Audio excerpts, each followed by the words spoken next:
دنیا کے اندر کچھ لوگوں پر مشکلات آتی ہیں، جب کوئی آدمی مشکل میں ہوتا ہے تو کچھ لوگ اس کا فائدہ بھی اٹھانا شروع کر دیتے ہیں۔ شاید دنیا میں اتنا سخت گیر آدمی کوئی نہ ہو، شاید دنیا کے اندر اتنا شقی القلب شخص کوئی نہ ہو کہ جو کسی کی مجبوری کا فائدہ اٹھانے لگے، جو کسی کی تکلیف کا فائدہ اٹھانے لگے۔ جنہیں آتا نہیں دنیا میں کوئی فن تم ہو، اور بیچ کھاتے ہیں جو بزرگوں کا کفن تم ہو۔ اقبال کہنے لگے اتنے بھی سخت لوگ ہوتے ہیں جو میتوں پہ سودے کریں، اور جو اس عالم میں آ کر جب لوگ تکلیف میں ہوں تو وہ اس طرح کے اسباب پیدا کرنا شروع کر دیں کہ تھوڑا سا دنیاوی نفع لینے لگیں۔ ہمارے ملک کے اندر جب مصائب، آلام، پریشانیاں گھر جاتی ہیں تو کچھ لوگ ذخیرہ اندوزی شروع کر دیتے ہیں۔ وہ وقت کہ جب لوگوں کو خزانوں کے منہ کھول دینے چاہیے تھے، جب لوگوں کو چاہیے تھا کہ وہ اپنی اصل رقم بھی، اصل زر بھی کوشش کرتے کہ وہ لوگوں کے حوالے کریں اور تکلیف اور دکھ کے وقت نکلیں، اس موقع پر کچھ لوگ ذخیرہ اندوزی کرتے ہیں، مجبوریاں خریدتے ہیں، تکلیفوں پر سودے بازی کرتے ہیں، سمجھتے ہیں کہ شاید آج سامنے والا تکلیف میں ہے تو میں کبھی تکلیف میں نہیں آؤں گا۔ دشمن مرے تو خوشی نہ کریے، سجنا بھی مر جانا ہے، دیگر تے دن آیا محمد ہور کڑی نو ڈوب جانا ہے۔ یہ وقت بدلتا رہتا ہے، آزمائشیں آتی ہیں، تو ذخیرہ اندوزی کرنا، قیمتیں بڑھانے کے لیے مال کو چھپا لینا، ضرورت مندوں کے قریب چیزوں کو نہ جانے دینا۔ حضرت عمر ابن خطاب رضی اللہ تعالیٰ عنہ بیان کرتے ہیں کہ رسول اللہ صلی اللہ علیہ وسلم نے فرمایا ذخیرہ اندوزی کرنے والا ملعون ہے، لعنتی ہے وہ شخص جو ذخیرہ اندوزی کرے۔ سنن ابن ماجہ کے اندر یہ حدیث موجود ہے، فرمایا ملعون ہے وہ شخص کہ لوگوں کو ضرورت ہے اور یہ صرف نفع بڑھانے کے لیے ذخیرہ اندوزی کر رہا ہے، اللہ سے نہیں ڈرتا۔ حضرت سیدنا عثمان غنی رضی اللہ تعالیٰ عنہ کا بہت سارا مال واپس آیا۔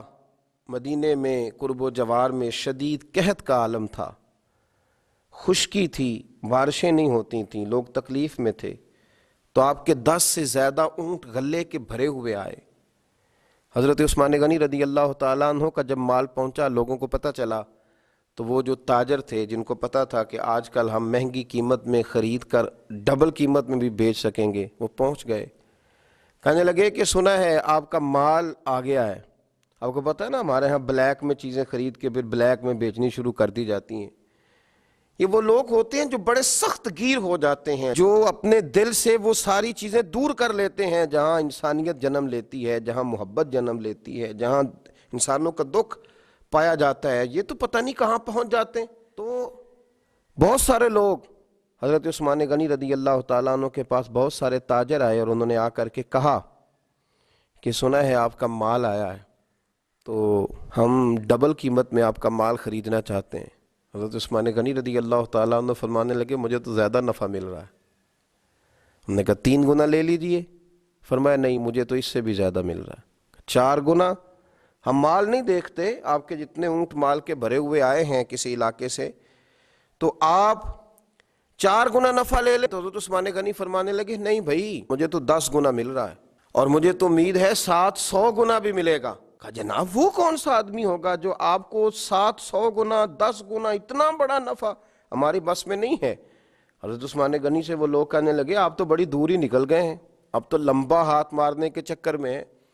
جناب عثمان غنی فرمانے لگے تم جاؤ۔ لوگ چلے گئے۔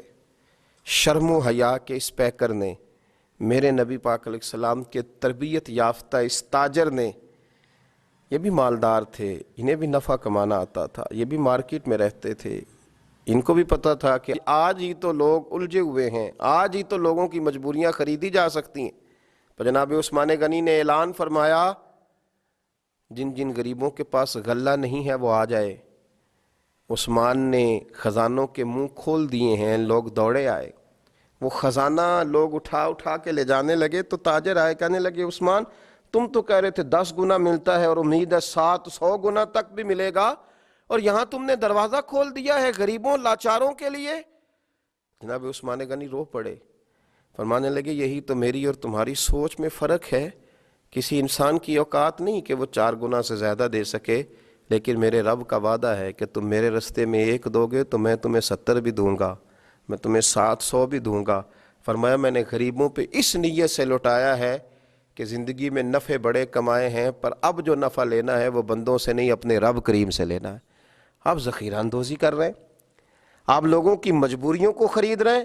آؤ پلٹ کے آؤ، ساری زندگی لوگوں سے تجارت کی، جب لوگ مجبور ہوں، تکلیف میں ہوں، تو پھر ایک دفعہ اپنے رب سے بھی تجارت کر کے دیکھو، اپنے مالک سے بھی تجارت کر کے دیکھو۔ اور جو رب سے تجارت کرتا ہے اسے پھر صرف دنیا کا نفع نہیں ملتا، اللہ اسے دین، دنیا اور آخرت کے نفع عطا فرمایا کرتا ہے۔ اللہ سمجھنے کی توفیق عطا فرمائے۔